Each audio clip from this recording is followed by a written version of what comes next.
Yo no veo absolutamente nada incorrecto más que la intención de una ciudadana con sentido de pertenencia en esa localidad para poder decirle a sus conciudadanos: vamos a darte calidad de vida, déjame ayudarte en lo que pueda darte calidad de vida. Está en nuestros estudios Alejandro Salas, ministro de Cultura e influyente hombre en el gobierno de Pedro Castillo. Bienvenido, Alejandro. Nicolás, muy buenos días, un gusto de saludarte a ti, a todos los radioescuchas y televidentes de Exitosa a nivel nacional. Y seguidores en las redes, porque estamos en todos lados. En las 65 filiales que tienen. Somos omnipresentes. Alejandro, estamos, y eso no hay ninguna duda, en una situación que ya no da más. O sea, estamos en un entrampamiento político que la gente ya no resiste. Es decir, es una perpetua guerra entre el Congreso y el gobierno cometiendo una sucesión de errores. Tenemos que salir de esta situación. Y la pregunta es, ¿qué es lo que pretenden hacer ustedes? Nicolás, mira, una guerra por parte del Ejecutivo no va. El Ejecutivo no ha tomado ni una sola acción constitucional que pueda decirse que tenía un acto de belicosidad para con el Congreso de la República. El gobierno, como todo gobierno que tiene aciertos, tiene errores, deficiencias, lo que ha venido solicitando desde hace bastante tiempo es consensuar, llegar a puntos medios que les permita darle gobernabilidad al país, independientemente de las circunstancias, digamos, del control político que ejerce el Congreso de la República. En aproximadamente un mes y medio hemos tenido 2 ministros censurados, Bexy Chávez, el ministro Dimitri. Entonces, si no nos ponemos de acuerdo, vamos a seguir, por supuesto, con esta serie de conflictos. Pero lo que tú dices es que si el Ejecutivo hubiera querido ponerse agresivo, hubiera podido plantear, o ya no se puede, cuestión de confianza por Dimitri se manche. Porque lo de Dimitri se manche, la confesión de Vladimir Cerrón ha sido grotesca. Vladimir Cerrón dice que ha votado por la censura porque la policía estaba cumpliendo con el deber de seguir las órdenes que le daba el Poder Judicial y el Ministerio Público de allanar locales de Perú Libre, de hacer seguimiento a sus dirigentes que estaban involucrados en actos de corrupción. O sea, se manche, ¿qué culpa tiene? Pero esa ha sido la razón de Vladimir Cerrón. La cuestión de confianza siempre va a ser una herramienta constitucional que tiene el Poder Ejecutivo. Siempre. Y va a tener dentro del marco de las políticas de gobierno el tema de poder ejecutarla. Con el tema del exministro del Interior, es una política de gobierno el tema de seguridad ciudadana. No terminaba de haber expuesto su plan de seguridad ciudadana. O sea, ustedes pudieron haberlo hecho y decidieron no hacerlo. No solamente con ese tema, con varios temas. Y no es intención. ¿Y lo discutieron? Es decir, en algún momento plantearon, bueno, y si paramos esto y planteamos cuestión de confianza. Se ha discutido varias veces. Y varias veces ha llegado al consenso democrático. Porque 2 cuestiones de confianza negadas se cierra el Congreso. Se ha discutido varias veces, pero ha primado siempre el consenso democrático, el llamar al consenso. ¿Para qué seguir con enfrentamientos? Por parte del Ejecutivo no hay ganas de enfrentarse, Nicolás. Y eso es algo que tiene que tener en cuenta y en consideración y lo tiene que saber la población. El Poder Ejecutivo no tiene ganas de enfrentarse. El enfrentamiento se da con hechos, con aspectos fácticos, y eso no se ha dado nunca.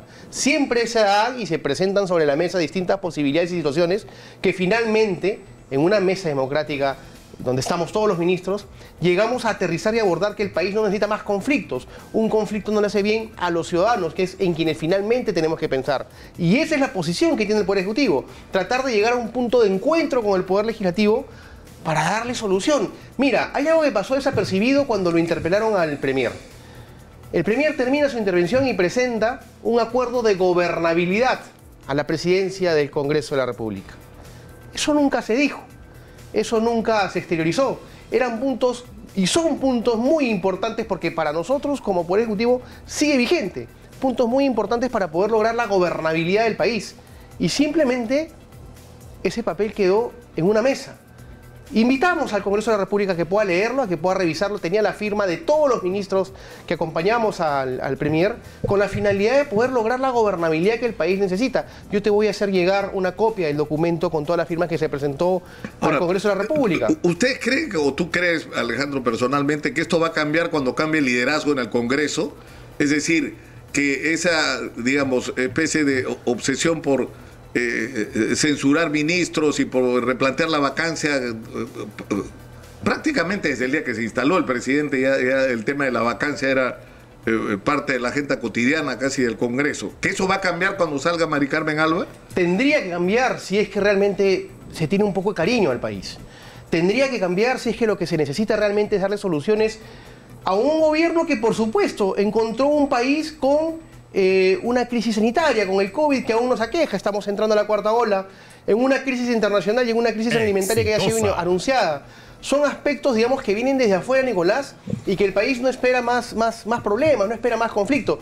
La nueva mesa directiva del Congreso debería justamente revisar el documento que te digo, este acuerdo de gobernabilidad, sentarse con el Poder Ejecutivo y poder revisarlo. Digo yo, y yo me pregunto, en un país que ha asumido la responsabilidad de sacar adelante crisis y que la forma de sacarla es en consenso con el Poder Legislativo, digo yo, ¿quién en su sano juicio va a decir: vamos a vacar al presidente, vamos a generarle más conflicto al país para que tú o tú asumas la presidencia de la República?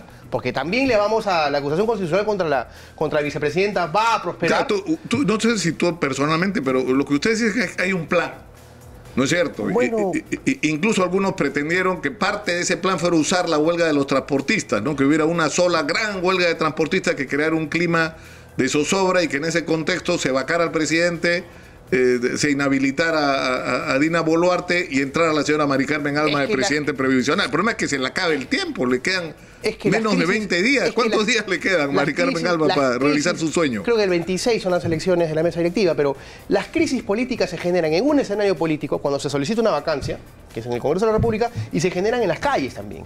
Entonces la crisis política no solamente es un escenario de votación en el Congreso de la República. Las crisis políticas tienen otros contextos. ¿Podría el Ejecutivo seguramente generar crisis políticas si pide cuestión de confianza? Sí, pero no es nuestra intención generar crisis políticas. Yo puedo estar de acuerdo contigo, Alejandro, porque además es obvio de que llega por momentos en que es delirante el tema de las censuras. O sea, ni se ha sentado un ministro... Mariano González se ha sentado, ha juramentado ayer, te aseguro que hoy va a empezar la campaña contra Mariano González, ya sin importar quién sea, de dónde venga, lo importante es pegarle, como pasó con Dimitri Semanche, ¿no? Que le quitaron la oportunidad porque tenía muchas ganas de hacer las cosas bien. ¿Y qué se gana con eso, Nico? ¿No? Ahora, el tema es el siguiente, que ustedes han puesto de su lado, el presidente ha puesto de su lado también. Es decir, no solamente con cuestiones que no son detalles, el helipuerto... en los terrenos de propiedad de sus padres, su cuñada ofreciendo obras, o las designaciones, Alejandro, designaciones absolutamente impertinentes de personas que no están calificadas, pero para ir en concreto a lo último, ¿no es cierto? Este tema de la cuñada, por ejemplo. O sea, la cuñada no va a ir a ofrecer obras si no se siente empoderada para eso. Nicolás, lo que yo he visto con la cuñada, y permíteme decírtelo, es una ciudadana identificada con una localidad, con un pueblo que quiere canalizar las obras de infraestructura que no tienen, agua, luz, desagüe, como millones de peruanos no lo tienen. No es una persona que está en Tumbes, que está en Tacna, donde no pertenece, donde no tiene sentido de pertenencia. Es una ciudadana en un pueblo, en una localidad en la cual se siente identificada y ve que su gente no tiene luz, no tiene agua, no tiene desagüe. Y se averigua cómo va un procedimiento, se averigua cómo va una gestión para decirles, vamos a sacar esto adelante. O sea, ¿tú crees que ahí no hay nada incorrecto? Porque ya la van a citar al Congreso, por ahí he leído que la van a citar al Congreso, ¿no? Yo no veo absolutamente nada incorrecto más que la intención de una ciudadana con sentido de pertenencia en esa localidad para poder decirle a sus conciudadanos, vamos a darte calidad de vida, déjame ayudarte en lo que pueda darte calidad de vida. Ya, pero, digamos, y eso lo va a investigar la Fiscalía, pero, el tema del helipuerto, o sea... A ver, ya el ministro de Defensa lo ha explicado. Yo en realidad en esa parte técnico no soy, pero sí puedo entender claramente lo que es acondicionar un terreno para que un helicóptero pueda aterrizar. Lo ha dicho, puede aterrizar en una cancha de fútbol, puede aterrizar en un patio de un colegio, puede aterrizar en una zona abierta, en una zona donde el helicóptero pueda sentarse. Y otra cosa es construir un helipuerto. Construir un helipuerto significa ponerte una infraestructura de concreto para que el helipuerto pueda estar ahí. Acondicionar un lugar o un terreno para que el helicóptero, digamos, pueda aterrizar, no es construir un helipuerto. Eso lo ha explicado el ministro de Defensa. Yo no soy técnico en esa materia, pero simplemente te digo lo que he escuchado por parte de él. Ya, pero digamos, más allá de estos incidentes, o sea, ha habido decisiones que, es decir, esto tiene que ver, es cierto, con el contexto político, ¿no es cierto? Que el presidente construye un gabinete en función de crear un mecanismo que lo proteja de la vacancia. Y eso supone otorgar concesiones como entregar ministerios, por ejemplo, a Perú Libre. Y la performance y el resultado ha sido lamentable. Mira el tema de la agricultura, ¿no? Mira el tema de la urea. Ayer, Alejandro, hemos entrevistado a uno de los más importantes importadores de urea, que está décadas, y él dice, ¿cuál es el problema con la urea? Si urea tenemos. O sea, ¿a quién se le ocurrió importar? O sea, no importar, sino hacer una licitación donde los peruanos no pudieran participar para contratar empresas extranjeras que tienen que salir a buscar urea y que la van a comprar a los precios que los peruanos están comprando. O sea, no tienes que hacer esa triangulación a menos que haya alguien que quiera ganarse alguito en el camino, ¿no es cierto? Nicolás. O sea, y han tenido que anular 2 veces las licitaciones. No debería haber una tercera, Alejandro. Deberían comprarle directamente a los importadores peruanos. Nicolás, ¿pero qué le pedimos a un gobierno de 11 meses que, como todo gobierno, no solamente en el Perú, sino en otros países, tiene un campo de experiencia que va ganando y va asimilando? Y de los errores se va perfeccionando el campo de la gobernabilidad. ¿Qué le pedimos a un gobierno que asume una presidencia y atrás hay 4 presidentes que lo han antecedido? En un país que en 5 años ha tenido 5 presidentes con una crisis política grave. Nos estamos olvidando de eso. Nos estamos olvidando cómo están los anteriores presidentes. Nos estamos olvidando qué país hemos asumido. Nos estamos olvidando qué país se ha tomado la rienda de la responsabilidad para sacarlo adelante. Sumado a ello, las crisis que acabamos de manifestar hace un momento. Entonces, si no hay tolerancia, si no hay paciencia, si no hay empatía, y lo que hay solamente es el tema de buscar conflictos, no vamos a salir adelante. No, pero el problema yo creo que no es, o sea, está claro, por alguna razón cuando las encuestadoras le preguntan a la gente su opinión sobre el Congreso, la opinión es tan negativa.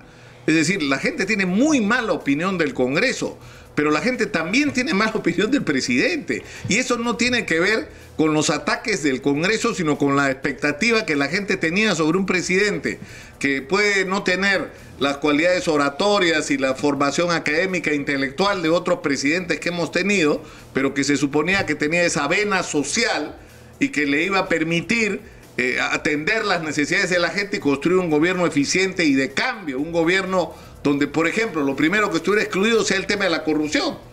Y tenemos escándalos de corrupción por todos lados. Con un brazo trabajamos y con otro brazo nos defendemos, Nicolás. Sería bueno trabajar con los 2 brazos y sacar adelante al país, como te digo, con entendimiento y con consenso. Errores hay, existen, las responsabilidades penales son personales y quien tenga que asumir responsabilidades penales, pues que las asuma. Quien vulneró la confianza, quien traspasó la confianza que se le dio como funcionario público y la justicia le tiene que caer, que le caiga. Y eso no es una historia solamente de este gobierno, lamentablemente es una historia de muchos gobiernos en el Perú y podemos retroceder hasta 50 años si queremos. Lo que sucede acá es que tenemos que tener una visión del país poniendo un punto en el centro, poniendo un punto en el medio que tiene que ser el ciudadano, la ciudadana que está esperando soluciones. O sea, tenemos en nuestro país gente que hace 200 años vive como se fundó nuestra república, sin agua, sin desagüe. Estamos en un país donde solamente algunos pueden tener ese derecho y otros no. Y eso es algo que no se puede verlo. Cuando nosotros recorremos, Nicolás, provincias, recorremos las regiones, vemos la necesidad de esa gente y esa gente está esperanzada en el gobierno. Esa gente saluda al presidente a pesar de sus carencias y sus necesidades, porque encuentran en el gobierno la esperanza de poder lograr lo que nunca han tenido. Y no podemos vivir en un país donde lamentablemente tengamos ciudadanos de primer nivel y ciudadanos de tercer nivel. No podemos seguir viviendo en un país así. Y la única forma de poder encontrarnos como peruanos es con consenso. No hay más. No hay otra solución. Pero en esa perspectiva, ¿por qué no se convoca el acuerdo nacional? El presidente tiene la facultad de convocar al acuerdo nacional. Monseñor Pedro Barreto, cuando todavía era influyente en el gobierno del señor Vladimir Cerrón, fue a extender la mano y poco menos que se le escupieron. O sea, yo sé que suena feo, pero es poco menos que esa fue la respuesta. Ya, de repente no estás de acuerdo con alguna propuesta particular que pueda hacer Monseñor Barreto, pero el espíritu que lo movía era exactamente el que tú estás diciendo: busquemos consenso para sacar al país adelante. Nicolás, y no le hicieron caso al Monseñor. El presidente de la República convocó al Acuerdo Nacional. Y el Acuerdo Nacional le respondió y le dijo: espérate un ratito que pase tu proceso de vacancia en el Congreso y de ahí nos juntamos. Antes no. Entonces, yo no sé quién hizo el desaire a quién. El presidente de la República tiene en agenda convocar el Acuerdo Nacional, sí. Pero ahorita el día jueves nos estamos yendo a Cajamarca, por ejemplo. porque estamos yendo a recoger las necesidades de la población. Nosotros no esperamos que las autoridades locales y regionales vengan a Lima a hacer cola a un ministerio. Vamos nosotros a buscarlos a ellos, vamos nosotros a encontrarnos con los ciudadanos. Y no sabes, a pesar de que digan lo contrario, lo fructífero que es que el Poder Ejecutivo se traslade a las regiones. Podemos recoger las necesidades, podemos trabajar los pedidos, podemos, si ellos quieren, citarlos a Lima para que vayan viendo cómo van sus solicitudes. Eso que no sirven para nada los consejos descentralizados es falso. Y te lo digo porque a mí nadie me lo va a contar. Te lo digo porque nosotros estamos ahí, vivimos esa realidad. A pesar de las críticas que podamos tener en algún momento por parte de la población, absolutamente justificadas por sus demandas que no se atienden, también analizamos soluciones y lo estamos haciendo. Y está dando muy buenos resultados, Nicolás. Claro, o sea, yo, en ese punto yo puedo estar de acuerdo en que es inédito esto de acercarse a la gente. Se cuestionó en algún momento si los que iban eran una portátil de gente que iba a escuchar lo que el gobierno quería, pero ha habido un par de incidentes que aparentemente prueban que no es exactamente así, ya. Pero de ahí viene el asunto de fondo. Es decir, que tú no solamente tienes que ir a escuchar a la gente, sino que tú tienes que tener respuestas para los problemas de la gente. Incluso respuestas antes, porque tiene que haber alguien que sepa qué es lo que está pasando ahí, qué es lo que la gente está esperando que ocurra. Totalmente. Ahora, y esos consejos descentralizados, Nicolás, solamente para poder redondear tu pregunta en cuanto a respuesta se refiere, tienen un equipo técnico que ya está trabajando. Tienen reuniones técnicas con los alcaldes, con los gobernadores regionales 2 días antes. Nosotros vamos simplemente al hecho de poder recoger esa problemática ahí en mesa y que nos las digan. Sabemos qué es lo que nos van a decir. Y no decimos el no o el sí. Va a haber tal crítica, hay un alcalde, un gobernador regional o un ciudadano que está muy molesto con el tema. Bueno, que se exprese. Que se exprese. Y hay que tomar ese problema, hay que arribar a ese problema, hay que solucionar ese problema. ¿Cómo toman ustedes el nombramiento de Patricia Benavides como nueva fiscal de la Nación? Y yo, sinceramente, el discurso que le he escuchado a Patricia Benavides no se lo había escuchado nunca a un fiscal de la Nación. Nunca. Bueno, siempre va a ser saludable cuando uno encuentra, ve u observa que la justicia en nuestro país va a actuar con objetividad, va a actuar con transparencia. El campo del Ministerio Público, su principal función es la defensa de la legalidad, la defensa de la sociedad, hacer cumplir la normatividad y hacer cumplir la ley. Y creo que es importante, mientras que la justicia en nuestro país mantenga objetividad y no se politice, creo yo que todos vamos a estar absolutamente de acuerdo con ello. Yo creo que con la doctora Benavides la garantía de que la investigación va a ser técnica en todos los sentidos, porque además ella ha hablado de una justicia célere, ella ya ha tomado medidas que resultan extraordinarias porque ha resuelto el conflicto de competencias que permanentemente ve en la fiscalía, porque había dos, a veces en algunos casos hasta 3 fiscalías investigando un mismo caso. Y en un rato se va a anunciar quién va a ser el superfiscal anticorrupción, pero una cosa importante que ha anunciado es que ella va a continuar y terminar la investigación sobre el presidente y ha dicho que va a ser célere la investigación. Y qué bueno, porque el presidente ha dicho, soy el primer interesado en que se me investigue.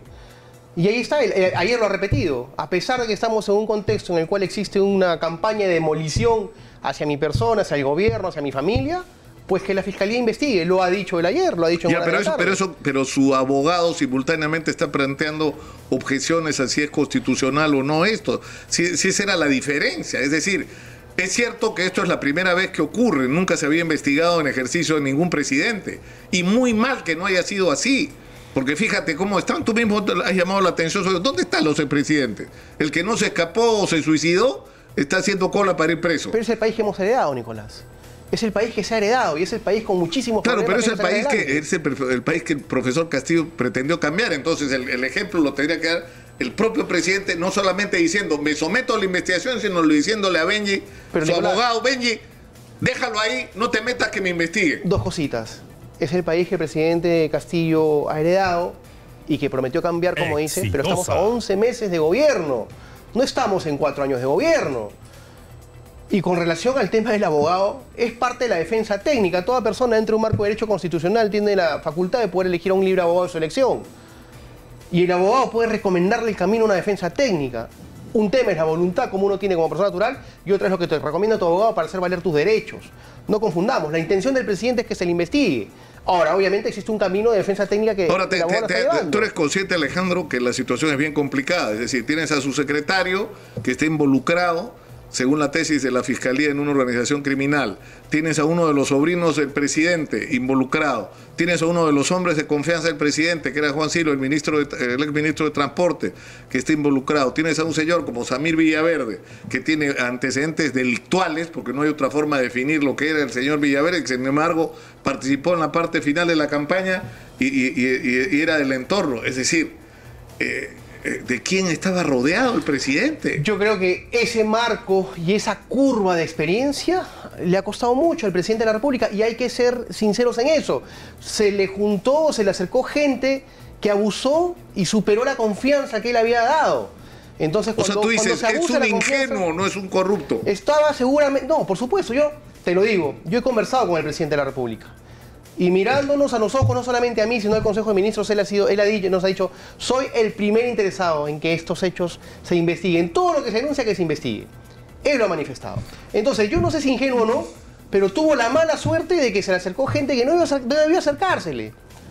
Tenemos que ir, Alejandro, a la pausa, sí, si nos permites, por favor. Vamos a la pausa, son 8:30 de la mañana, volvemos con el ministro de Cultura, Alejandro Salas. Con él regresamos. Estamos en Exitosa Perú, la voz de los que no tienen voz. Nos acompaña en nuestros estudios Alejandro Salas, ministro de Cultura y vocero del gobierno. Y ustedes dicen, Alejandro, que, es decir, ustedes no van a empujar las cosas, aunque tendrían los argumentos para hacerlo, para cerrar el Congreso. Es decir, ustedes hubieran podido plantear cuestión de confianza frente a la salida de Dimitri Semanche, por ejemplo, y no lo hicieron. Hace 5 situaciones jurídicas que hubiésemos podido... O sea, si ustedes hubieran querido, en este momento podrían cerrar el Congreso con el argumento de las cuestiones de confianza.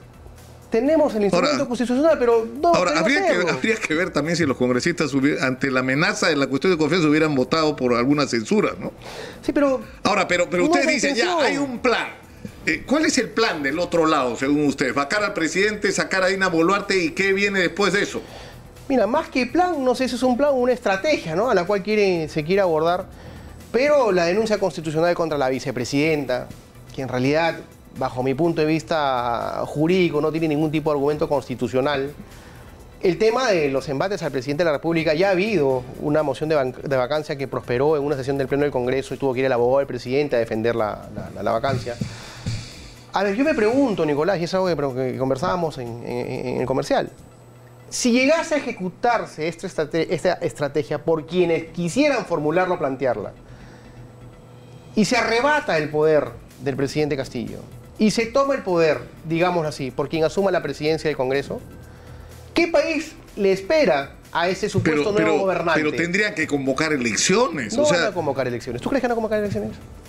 No van a convocar elecciones. O sea, ¿tú crees que el plan es ese? O sea, que Mari Carmen Alba lo que quiere es sacar a Castillo, sacar a Dina Boluarte y quedarse ella de presidenta. Yo no sé si Mari Carmen Alba o quienes estén tratando de ver quién va a estar en la mesa electiva.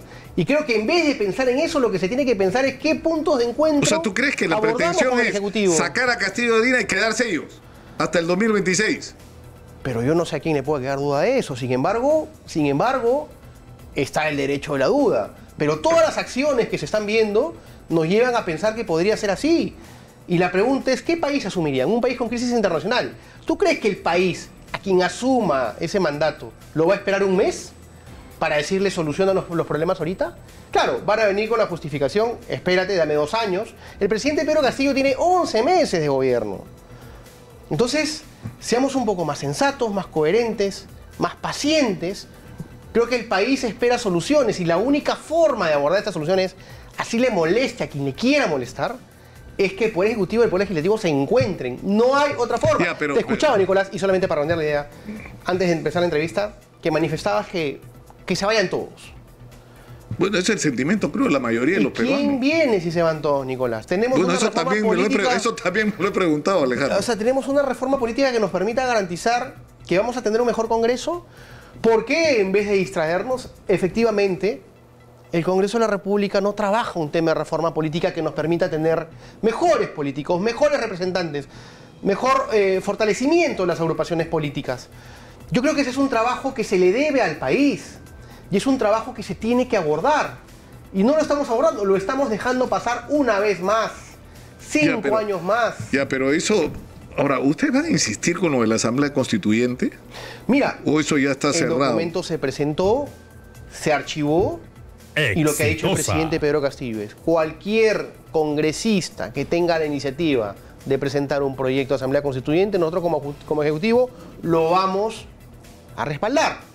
¿Qué te quiere decir eso? ¿Qué vamos a ganar presentando 1, 2, 3, 4, 5, 6 veces si no nos van a archivar? O sea, hay que ser también conscientes de eso. Pero esa conciencia no es también de prioridades.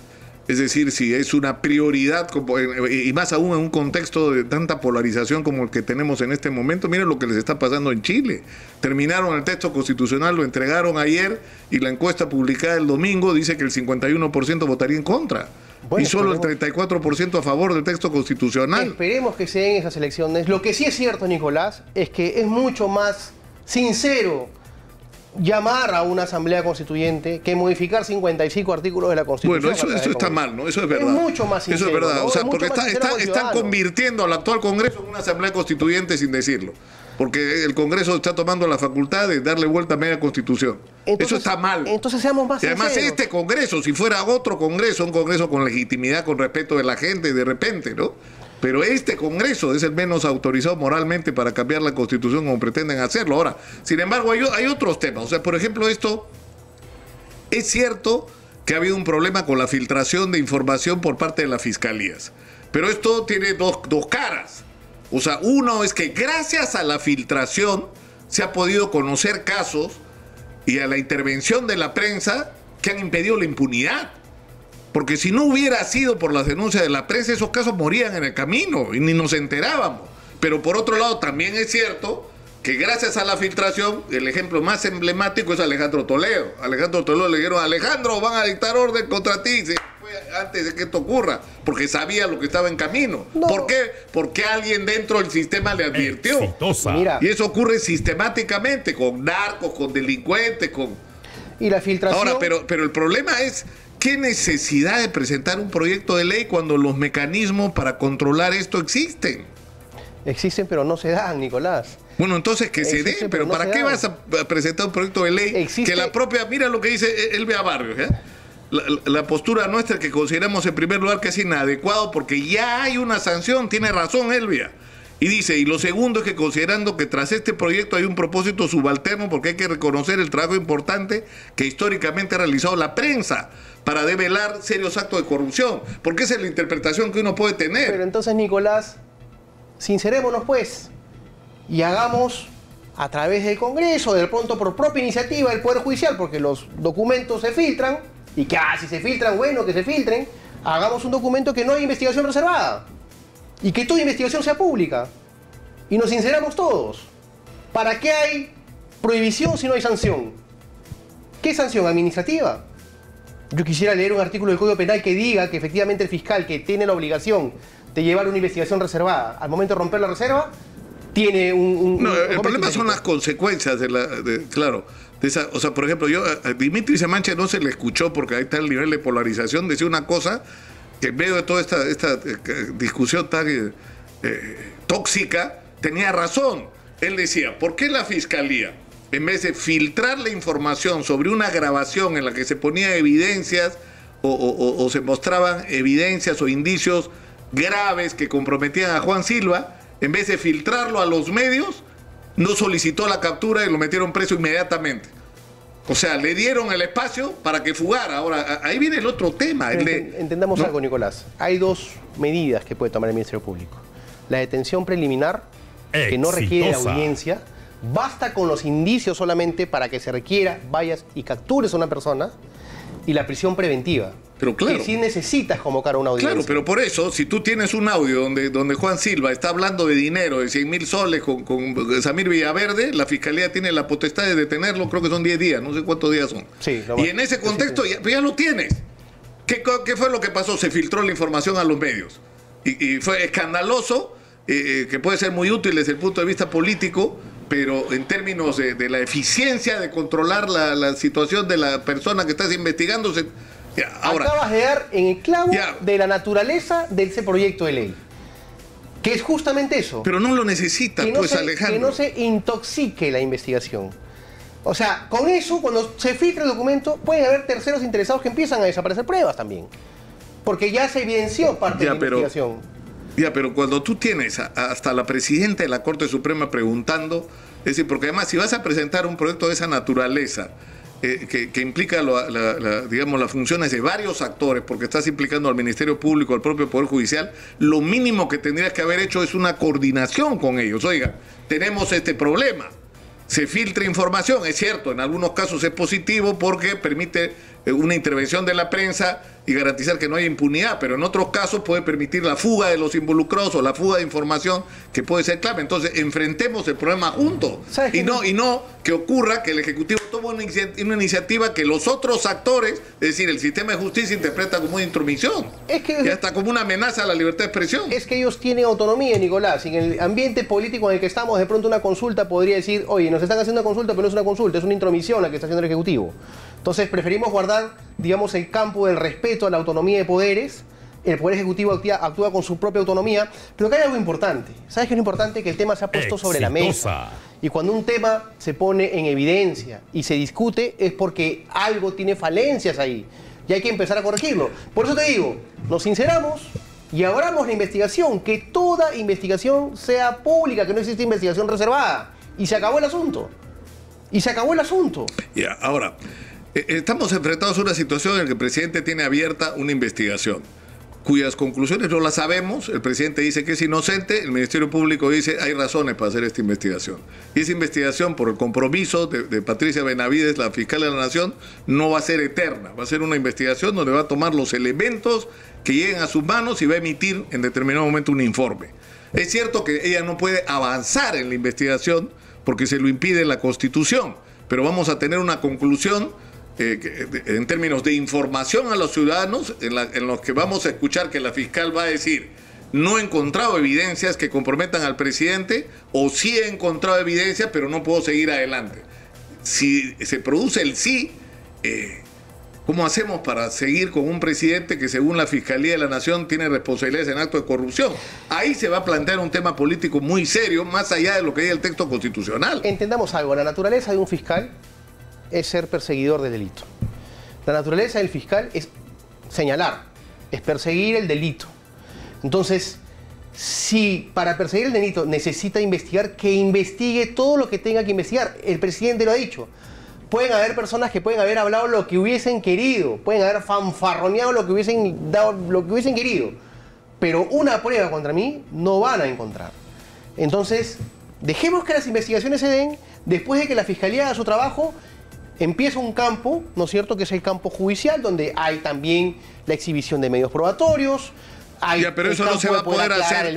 Ya, pero contra el presidente eso no se va a poder hacer hasta el 2026. Pero seguro. Ahora ya, lo que es cierto es que estamos en una situación complicada, pero que yo creo que es lo correcto, que es lo que debió hacerse con los presidentes anteriores. Hay algunos que dicen, no, porque la estabilidad, ¿qué estabilidad? Si el presidente, si lo hubiéramos investigado en su momento, hubiéramos impedido que nos robe como nos robaron, ¿no es cierto?, en el pasado. Entonces, a lo que voy es, ya, en esta situación, vivimos con un momento de transición, porque no sabemos en qué va a terminar esa investigación, donde el país tiene, por un lado, urgencias, pero por el otro lado, extraordinarias posibilidades, Alejandro. Sí. O sea, esto es nuestro momento. Y, por ejemplo, la inversión minera en este momento está parada. Está como congelado, freeze, como dicen los gringos, ¿no es cierto? Congelados, esperando a ver qué pasa con la política peruana. Pero el mineral está ahí esperando y los precios no van a estar arriba eternamente. Incluso en el caso del cobre había un bajón que los especialistas dicen que es circunstancial, pero que, o sea, esto no nos va a durar para siempre. Nuestra oportunidad es ahora. Y qué lindo sería. Y hoy tenemos recursos que no son resultado de lo que se está haciendo ahora, son el resultado de las inversiones que se hicieron hace 2 o 3 años. Y qué lindo sería que para la historia democrática del país, algún día, ojalá que sea en estos momentos, se escriba que en un momento de mucha crisis política y confrontación, el Poder Ejecutivo y el Poder Legislativo se pusieron de acuerdo por el bien del país y permitieron una transición de gobernabilidad al 2026 correcta y como la Constitución manda, pensando ambos poderes de Estado que existen peruanos que aún esperan un pan en la boca. Qué lindo sería poder leer eso algún día. Ojalá que esa aspiración, ojalá que algún día se dé. Ya, pero digamos, esto plantea una doble responsabilidad. La del Congreso, O sea, y digamos, un cambio en la conducción del Congreso podría acercarlos a ese objetivo, porque se supone que es Alianza por el Progreso quien va a tener la conducción, porque ese es el acuerdo y si se cumple debería ser alguien de Alianza por el Progreso. Ahora depende de quién sea, porque tienes de las dos caras, o sea, podrías tener la continuación ¿no es cierto?, de la conducción actual de Mari Carmen Albo, podrías tener una postura más de centro, más conciliadora. Pero en el otro lado, el Ejecutivo tiene que sintonizarse con la situación nacional, es decir, tienes que poner a ministros que estén a la altura de lo que las circunstancias exigen. Y eso buscamos, O sea, tú no puedes tener, como ocurrió lamentablemente, aunque ya se ha producido un cambio, ¿no es cierto?, donde la minería es tu principal oportunidad y pones, le entregas el Ministerio de Energía a Cerrón, que es lo más cercano a un enemigo de la minería que hay en el Perú. O sea, es una locura eso. Y te vuelvo a manifestar, es un campo de un gobierno 11 meses que ha ido acumulando experiencias y que sobre la base de esas experiencias se corrigen errores y sobre la base de la corrección de errores se mira un mejor país. Y en eso estamos encaminados, Nicolás, que no le queda a nadie la menor duda que este gobierno no tiene la más mínima intención de ocasionarle ningún daño al país. Este gobierno tiene la intención de trabajar por los problemas que tiene el país, pero solos no podemos hacerlo, Nicolás. Y con embates, y con ataques, y como te vuelvo a manifestar, con un brazo trabajamos, con otro brazo nos defendemos. Entonces, y que quede claro, el Poder Ejecutivo no ha tenido un solo acto constitucional de acción contra el Congreso. No ha existido.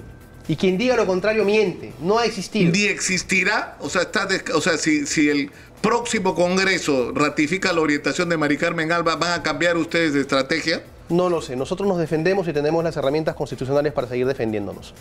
Pero no sé si en algún momento tendrá que activarse esa defensa. Ojalá que no sea así. Ojalá que lleguemos a consensos. Ahora, tú has dicho lo importante que son estos consejos de ministros descentralizados porque escuchan los problemas de la gente. Cosa que acá hacemos hace rato, ¿eh? Por eso nos llamamos la voz de los que no tienen voz, porque escuchamos a todo el mundo, ¿no es cierto? Y sobre todo a la gente a pie, a la gente que nos trae sus problemas reales. Y el otro día, por ejemplo, escuchábamos al secretario general de Provías descentralizado, que fue el espacio, el escenario donde ocurrió el escándalo de Puente Tarata. Y nos contó cosas increíbles, es decir, cuando se necesita con urgencia inversión pública para activar la economía y sobre todo una actividad como la construcción, y en Provías descentralizado, donde además, aparte de las obras que hacen y del mantenimiento, le dan chamba a los pueblos, claro, ¿no? Porque hacen que la gente participe en los procesos de mantenimiento. Resulta que han ejecutado el 10% del presupuesto, que de los 250 trabajadores que tenían le han metido a través del sistema CAS y de los contratos estos por recibos por honorario, no decenas, cientos de personas que tienen como 600 para ejecutar el 10% cuando su ejecución promedio era entre 85 y 90. ¿Por qué? Porque hay gente que concibe que el aparato del Estado es una agencia de empleos. Entonces, esas son cosas que ustedes tienen que parar. O sea, y de eso tendrían que enterarse también, ¿no? Oh, claro, pero por supuesto. Y estamos enterados, Nicolás. Pero que hay gente que concibe también lo que muchos dicen y lo que muchos informan, ¿no? No, todo se acaba mañana. Todo se acaba en un mes. Entonces, veamos qué se hace. Corramos como una carrera de 100 metros planos y no como una maratón, ¿no? Entonces necesitamos que el país, claro, tenga esa carrera de resistencia que nos permita viabilizarlo. Claro, pero eso te enfrenta. Es decir, hay varios problemas, ¿no es cierto? O sea, cuando el presidente Castillo, en relación a este tema, ¿no?, habla de que su gobierno va a ser un gobierno de cambio, uno de los cambios que tienes que producir es en aquello en que se ha convertido el aparato del Estado en el Perú. Exitosa. Tú llegas al gobierno, utilizas tu 5% de personal de confianza para llenar los ministerios y las entidades públicas de gente tuya, que es la que toma las decisiones sobre qué se gasta, qué se compra, qué se contrata, qué se licita. Y ahí es donde se hacen los negocios y ahí es donde está la corrupción. Y la meritocracia, ya hablaremos de eso después.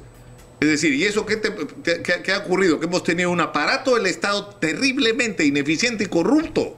Y ese tema de los puestos de confianza ha sido uno de los instrumentos para que terminemos en lo que tenemos. Entonces eso tiene que cambiar. O sea, no puede ser que la meritocracia no se establezca, no sea el principio con el que se rijan las cosas. Y eso es uno de los cambios que el presidente debería hacer. Por supuesto, yo en eso coincidimos. Yo creo que la preparación en el campo de la administración pública, la experiencia en la administración pública, la idoneidad en la administración pública, pero sobre todo la transparencia, es algo que también el ciudadano espera. Y es algo que el presidente lo tiene muy claro. Con el presidente conversamos mucho sobre esa materia. Y él, en este camino, digamos, que ha sido corto, pero a la vez largo en el sentido de 11 meses, con muchos vaivenes, con muchos embates, por supuesto con errores, se va, digamos, aclarando una situación determinada. Y es que se le tiene que dar siempre al país lo mejor. Y eso el presidente lo tiene absolutamente claro. Como te vuelvo a manifestar, Nicolás, con él se conversa mucho, él escucha mucho, él está escuchando varias voces con buenas intenciones para con el país, porque la intención de él para con el país es buena. Y te lo digo porque a mí nadie me lo cuenta. Pero necesitamos canalizar y encontrar ese camino. Solos no podemos hacerlo. Y que eso tiene que quedar totalmente claro. Si no estamos de la mano con el Congreso, el país no va a encontrar soluciones. Necesitamos del Congreso de la República. Y estamos invitando desde siempre al Congreso de la República a trabajar de la mano con el Poder Ejecutivo. No hay otra fórmula, Nicolás. Y eso es algo que se tiene que entender.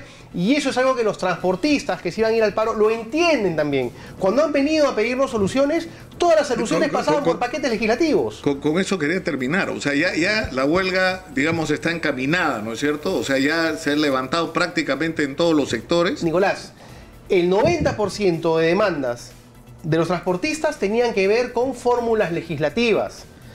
Que el Poder Ejecutivo no le ha dicho, anda, reclámala al Congreso a que trabaje en sus comisiones. El Poder Legislativo se ha sentado y le ha dicho, vamos a ser empáticos, vamos a trabajar los proyectos de ley. Algunos ya están presentados en el Congreso, los otros los vamos a presentar. No trasladamos el problema legislativo, lo asumimos. Pero si el 90% de sus demandas están vinculadas a proyectos legislativos, los hemos trabajado, ahí está, se ha paralizado. Hay que conversar, hay que dialogar, hay que consensuar. No es un gobierno intransigente, no es un gobierno que no escucha. Es un gobierno que la tiene clara en el sentido de que existe una crisis internacional y hay que ser empáticos con quienes expresan una voz de necesidad. Y los transportistas lo han entendido. Y creo que así en ese campo podemos seguir avanzando. Mientras que encontremos un gobierno democrático que escucha, que quiere canalizar los problemas, vamos a encontrar soluciones. Ahora, esas soluciones se trasladan al Congreso de la República con fórmulas legislativas. El Congreso va a tener que atenderlas también. Y ojalá que así sea.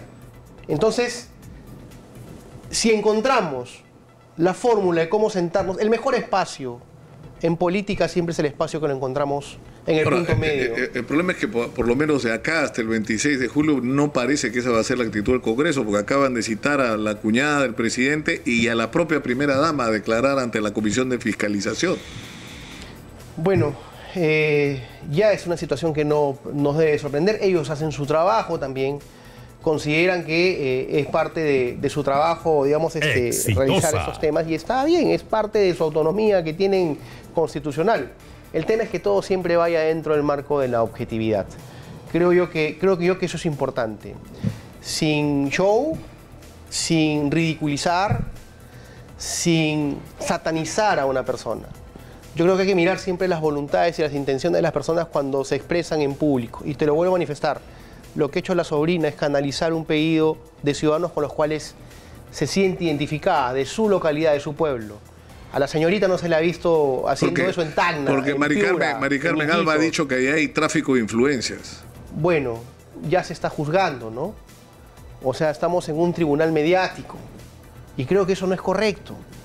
O sea, dejemos que las personas también puedan defenderse, puedan expresarse. Y creo que eso es lo que también nos llama a la democracia, más aún si estamos en un escenario político donde el conflicto no puede ser la razón de ser. La razón de ser tiene que ser las soluciones que necesita el país. Y eso es algo que tenemos que abordar, Nicolás. Y te vuelvo a repetir, y no es que te lo diga el ministro de Cultura, te lo dice alguien que es parte del gobierno y que escucha al presidente. El ánimo es consensuar. Y ojalá con esta nueva mesa directiva podamos encontrar las soluciones que necesita el país. Ahora, un tema espinoso, tú sabes, Alejandro, es la situación de Bruno Pacheco, de Juan Silva y en particular de sobrino del presidente. El presidente no los está protegiendo. No, en lo absoluto. En lo absoluto, él ha dejado todo en el campo de la investigación. La policía tiene que hacer su trabajo. Él no tendría por qué proteger a nadie cuando él mismo te dice, soy el primer interesado en que esto se esclarezca. Entonces, son situaciones que indudablemente, digamos, hacen que lo señalen también al presidente como cualquier situación que 2, 3, 4 personas se pongan a hablar de una tercera persona cuando esa persona no tenía absolutamente nada que ver con una situación que estaban planificando, hablando o lo que fuesen, o fanfarroneando, si queremos llamarlo así. Exitosa. Y él es el primero que dice, yo quiero que esto se investigue. Entonces, que la policía haga su trabajo. Ha entrado un nuevo ministro de Interior, que seguramente va a... Que ha sido sorprendente, porque digamos, no es un hombre que hasta donde yo sepa haya votado por el presidente Castillo, ni es un hombre simpatizante, digamos, políticamente de la izquierda, ¿no? Y es un hombre más bien cercano a las Fuerzas Armadas y a la policía. Bueno, yo a Mariano González lo conozco, he tenido la oportunidad de conocerlo algunos años atrás. Me parece una persona correcta, un profesional que va a dar todo lo mejor para el país, y lo que sí te puedo decir es que va a trabajar con absoluta autonomía.